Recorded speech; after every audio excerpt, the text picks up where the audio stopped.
और अब वक्त हो गया हमारे खास शो हमारा नेता कैसा है का। बिहार के पूर्णिया की धमदाहा विधानसभा सीट पर एनडीए और महागठबंधन की प्रतिष्ठा दांव पर है। एक तरफ जेडीयू कोटे से 2 बार पूर्णिया लोकसभा क्षेत्र का प्रतिनिधित्व कर चुके संतोष कुशवाहा आरजेडी की तरफ से मैदान में हैं, तो दूसरी तरफ एनडीए से लेसी सिंह एक बार फिर जीत का परचम लहराने मैदान में उतर गई हैं।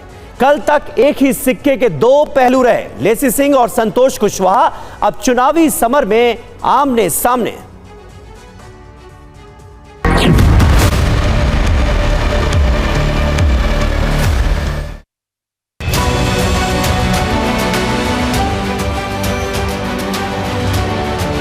हम लोग डायरेक्ट हैं, तीर छाप, इधर उधर नहीं है। तो हमको यहाँ कुछ नहीं मिलता। सरकार तो नीतीश का ठीक है। महिलाएं चट्टानी एकता के साथ एनडीए के पक्ष में है। अब जनता उब चुकी है, जनता परिवर्तन चाह रही है। 2005 से जो है हम लोग सुरक्षित से जी रहे हैं। एक तरफ चुनाव है और बिहार की एक बड़ी आबादी कृषि प्रधान है। जो तस्वीरें हैं वो तस्वीरों में आप देख सकते हैं कि कैसे अभी पाट, जिसको पटसन बोलते हैं, जिससे जूट तैयार किया जाता है, और ये किसान यहाँ पे जूट तैयार कर रहे हैं। आइए इनसे जानने की कोशिश करते हैं और यह इनसे पूछते हैं कि आखिरकार कौन कौन से ऐसे मुद्दे हैं चुनावी सियासत में जो इनके लिए एक तरह से कह सकते हैं कि मायने मतलब रखते हैं। ये पूरे के पूरे लोग यहाँ पे पाट पटसन निकालते हैं और इसके बाद इसी से जूट बनता है, और जूट का उपयोग बहुत सारी चीज़ों में होता है जैसे कि आपको पता होगा, लेकिन ये काम इतना आसान नहीं है।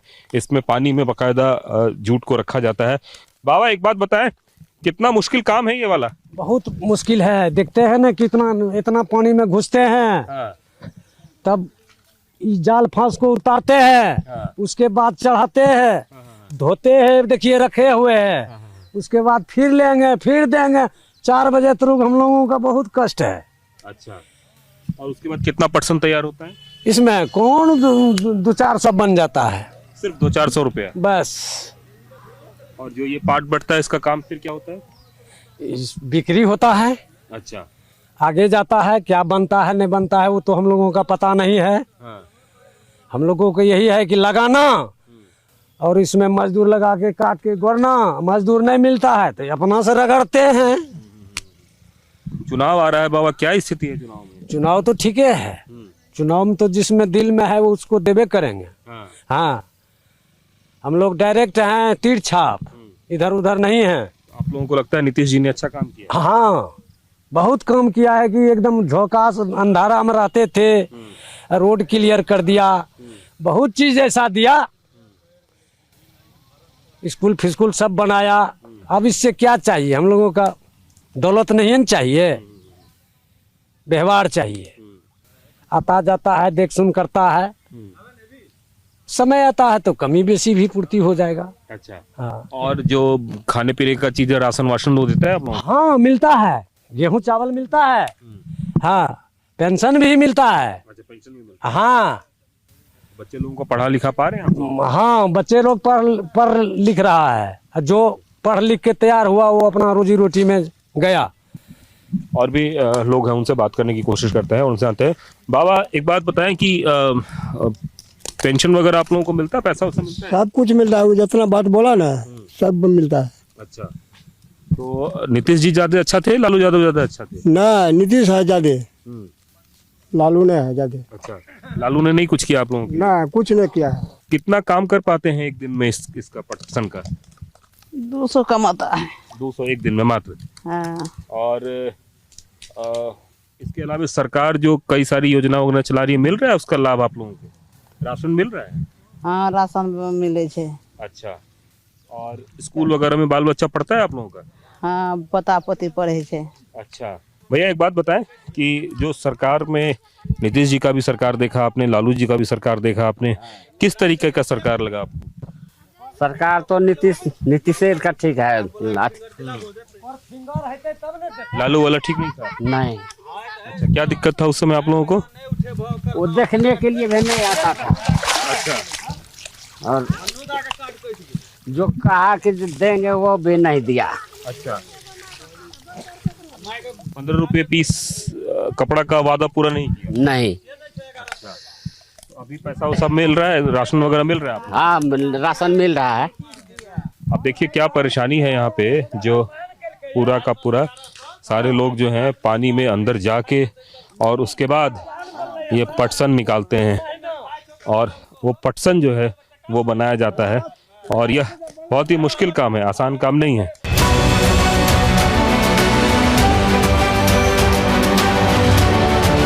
बिहार सरकार में अगर महिलाओं की बात करें तो उन्होंने महिला सशक्तिकरण को लेकर कई सारे कदम उठाए।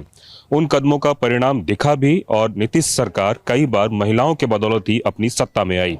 एक बार फिर बिहार में विधानसभा चुनाव होने जा रहे हैं। हमारे साथ लेसी सिंह जी हैं जो कि नीतीश सरकार में मंत्री भी हैं और साथ साथ एक बड़े महिलाओं के ग्रुप का प्रतिनिधित्व भी करती हैं।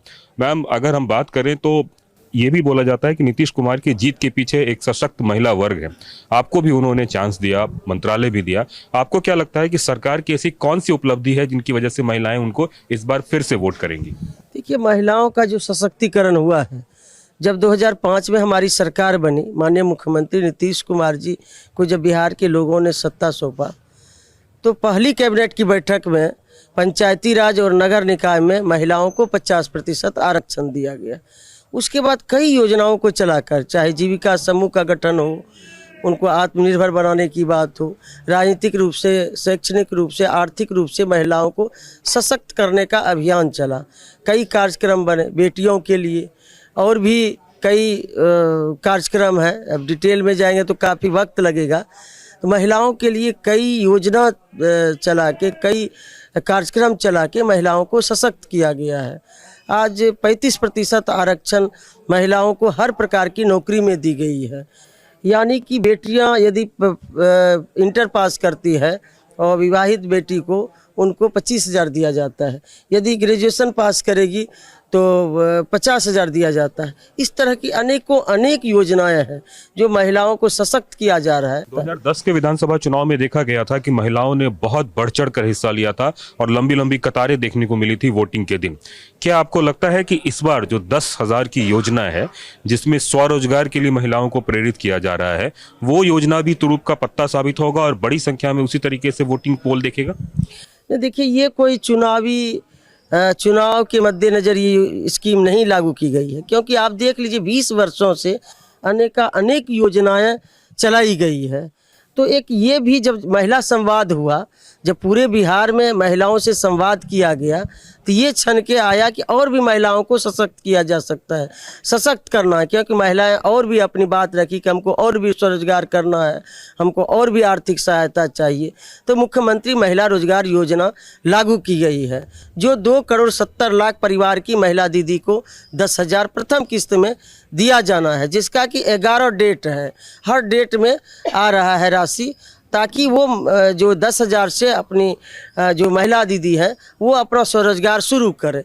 फिर 6 महीना के अंदर और भी डिमांड करेगी कि हमको और भी कोई किराना दुकान हो या कोई सिलाई सेंटर खोलना चाहती हो और भी अन्य कोई रोजगार करना चाहती हो, तो उसके लिए 2 लाख और प्रावधान है।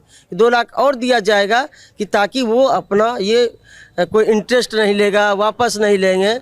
ये सिर्फ स्वरोजगार को बढ़ाने के लिए महिलाओं को दिया जा रहा है, दिया जाएगा 2 लाख। अभी तो 10,000 दिया जा रहा है। पिछले लोकसभा चुनाव से और इस बार विधानसभा चुनाव में पूर्णिया की राजनीति कितनी बदली है और उसको आप किस तरीके से देखते हैं? मतलब कल तक जो आपके साथ थे वो आपसे अलग हो गए। देखिए, ये तो पूर्णिया की और धमदाहा की जनता देख रही है कि किस तरह से दल और क्षेत्र बदल रहे हैं। क्योंकि जो अभी धमदाहा में विपक्ष में खड़ा है वो कभी कसबा विधानसभा से निर्दलीय 2005 में लड़े, फरवरी में, नवंबर में लोजपा से लड़ गए, फिर उछल के चले गए 22 बीजेपी से वहाँ लड़े, जीत गए, फिर वहाँ से उछल के कूद के आ गए जेडीयू में। 3 बार यहाँ उनको माननीय मुख्यमंत्री जी ने मौका दिया, 2 बार लोकसभा पहुँचे, राष्ट्रीय महासचिव पार्टी में बनाए, बगल में बैठाते थे। आज वहाँ पैर के पास जो विपक्ष के नेता हैं उनके पैर के पास खड़े रहते हैं। तो ये पूर्णिया की जनता भी है, धमदाहा की जनता देख रही है। वो समय आने पर माकूल जवाब देगी। 11 तारीख को इतना तीर चलेगा कि अपने ऐसे धोखेबाज नेता को सबक मिल जाएगा। धमदाहा विधानसभा क्षेत्र के स्थानीय लोग हमारे साथ मौजूद हैं, उनसे बात करते हैं। सर, एक बात बताएं कि सरकार से आप लोग क्या चाहते हैं और कौन कौन सी ऐसी चीजें हैं जो आपको लगता है होनी चाहिए? देखिए, सरकार से हम लोग एक ही चीज़ चाहते हैं कि ब्लॉक के स्तर पे जो भी पदाधिकारी हैं, जैसे मोटेशन का काम हुआ, राशन का काम हुआ, या वृद्धा पेंशन करवाना है, या जाति आय निवास बनवाना है, उसमें पैसा लगता है।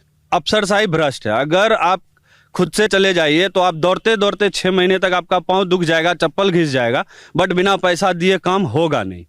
सरकार से यही हम लोग मांग करते हैं कि जो अफसरशाही है ब्लॉक में या अनुमंडल में, वो कम करवाए। बाकी सरकार का जो काम है उससे हम लोग संतुष्ट हैं। आपने तो उम्र के हिसाब से लगता है कि आपने लालू प्रसाद यादव जी का भी राज देखा होगा। क्या उस समय भी घुसखोरी इसी तरह थी या अभी बढ़ी है? तभी घुसखोरी नहीं था, मारपीट का माहौल ज्यादा बना हुआ रहता था। अभी माहौल नहीं है। 2005 से जो है हम लोग सुरक्षित से जी रहे हैं, चाहे कोई विधि हो, हम लोग सुरक्षित से जी रहे हैं और ऐसा ही जीना चाहते हैं। लेकिन आपको ऐसा लगता है कि जो अफसरशाही वो बहुत ज्यादा हावी हो गया? हावी हुआ है। कोई तरह का सरकारी फंड का कोई भी काम हो, उसमें बिना पैसा का कोई काम जो है नहीं जाता है, चाहे कोई भी विधि विधान हो। आप सिंपल एक इंदिरा आवास का ले लीजिए। हमारे प्रधानमंत्री कहते हैं कि किसी को 1 रुपया भी नहीं देना है, वो आपके अकाउंट में जाते हैं। ये सच्चाई है कि वो इंदिरा आवास का पैसा हम लोगों के अकाउंट में आता है। मोदी जी अकाउंट में पैसा तो भेजते हैं, वो अच्छा काम कर रहे हैं, लेकिन यहाँ का जो लोकल प्रतिनिधि है, जो कि हम लोगों का कागज वेरिफिकेशन या जियो टैग करवाते हैं, वो पहले ही गछा लेते हैं कि अगर नहीं दीजिएगा तो अगले बार से आपको दूसरा किस्त या कोई सरकारी फंड आपको नहीं दिया जाएगा। और अगर गलती से कोई नहीं भी देता है, लड़ झगड़ लेता है इंदिरा आवास में, तो उसको कुछ भी सरकारी योजना नहीं मिलता, उससे वंचित रहना पड़ता है। कितना पैसा देना पड़ता है उसमें? 20 से 25 हजार। अभी तो पहले 20 से 25 हजार था, 1,20,000 में। अभी तो 2.5 लाख मोदी जी कर दिए हैं, तो उसमें कम से कम 40,000 रुपया इंदिरा आवास में घूस लिया जा रहा है। बड़े भाई, एक बात बताएं कि आप भी इस इलाके में रहते हैं, किस तरह की आपको लगता है सुविधा है, किस तरह की समस्या है? विधायक वगैरह सुनते हैं या सिर्फ ऐसे ही आ जाते हैं? सुनते होंगे तो यही 10 साल जो 15 साल 20 साल राज किया, अभी तक नाला नहीं बना है। देखिए, इतना पानी में हम लोग साल भर जाते हैं आते हैं पर डे, उसको कम से कम सुधार करवाइए ना। सरकार कोई रहे कोई दिक्कत नहीं है, विधायक कोई रहे कोई दिक्कत नहीं है, कम से कम उसको नाला को सुधार करवाइए सर। जनता का काम होते रहना चाहिए। हाँ, जनता का काम होते रहिए। स्थिति पहले से बेहतर हुई है या और खराब हुई? पहले से बहुत ठीक है, कोई दिक्कत नहीं है। ठीक है। और चोरी चमारी और ये सब तो बहुत कम हो गई है। कम हो गई है दिक्कत अफसरशाही को लेकर। हाँ, यही है और कुछ नहीं। और कितने आप लोग खाद बीज वगैरह मिलता है समय पे? समय पे तो खाद बीज नहीं मिलता है, नहीं मिलता है। अभी जाइए डीएपी लेने के लिए 1800 रुपया बोरा मिलता है डीएपी, जहाँ उसका दाम है 1350 रुपया। अच्छा। तो उसमें भी 500 रुपया की जो है बढ़ोतरी होती है। छापामारी कीजिए दुकान में, छापामारी करवाइए दुकान में। अभी जाके देखिए, वहाँ पे डीएपी लेते हैं 1800 लेगा, 2000 लेगा है। आपका मकई का बीज मिल रहा है 2700 में, यहाँ ले रहा है 3000-3500। कहाँ से किसान खेती करेगा? आधार कार्ड के ऊपर लेता है या बिना आधार कार्ड के? आधार कार्ड के ऊपर लेता है, उसमें भी 300 रुपया ज्यादा लेता है। उसमें भी 300 रुपया ज्यादा लेता है। यही कहेंगे सरकार से, और क्या कहेंगे हम लोग? कई सारी ऐसी स्थानीय समस्याएं हैं जिसको लेकर लोग परेशान हैं, अफसरशाही को लेकर परेशान है, घूसखोरी को लेकर परेशान है, और इन सब के बीच कुछ ऐसे भी जगह हैं जहां पे उनको लगता है कि और विकास का काम होना चाहिए। हमारे साथ संतोष कुशवाहा मौजूद हैं, जो धमदाहा से इस बार किस्मत आजमा रहे हैं। सर, इस इलाके में आपने अपनी राजनीतिक उपस्थिति दर्ज कराई है, किस तरीके से इस बार के विधानसभा चुनाव को आप देख रहे हैं? देखिए, इस बार का जो विधानसभा चुनाव है पूरा महागठबंधन के पक्ष में, और खास करके धमदाहा में परिवर्तन का लहर है। सभी लोग धमदाहा में परिवर्तन चाह रहा है कि 15 सालों से जिस तरह से धमदाहा को लोग गुलाम बना के रखा है और यहाँ से आज़ादी चाह रही है। धमदाहा में जिस तरीके से भ्रष्टाचार है, जिस तरीके से अंचल से लेके ब्लॉक थाने हर जगह भ्रष्टाचार है। आप ऐसे कह सकते हैं कि अगर कोई आदि व्यक्ति अपने ज़मीन का भी मोटेशन कराने जाता है तो उसको 15-20 हज़ार 50 हज़ार से कम में उसकी मोटेशन नहीं हो सकता है। अब जो गरीबों का अनाज है 5 किलो प्रत्येक व्यक्ति को मिलता है, उसमें भी 1 से 1.5 किलो गायब हो जाता है। तो ये व्यापक भ्रष्टाचार है। बिना रिश्वत का किसी भी कार्यालय में कोई काम नहीं होता है। उनका कहना है कि नीतीश कुमार के काम के नाम पे जनता उनको वोट दे रही है, तो आपको लगता है कि नीतीश कुमार जी ने इस तरह का कुछ काम किया है? देखिए, नीतीश कुमार जी ने जो काम किया तो 20 वर्ष से शासन में रहे।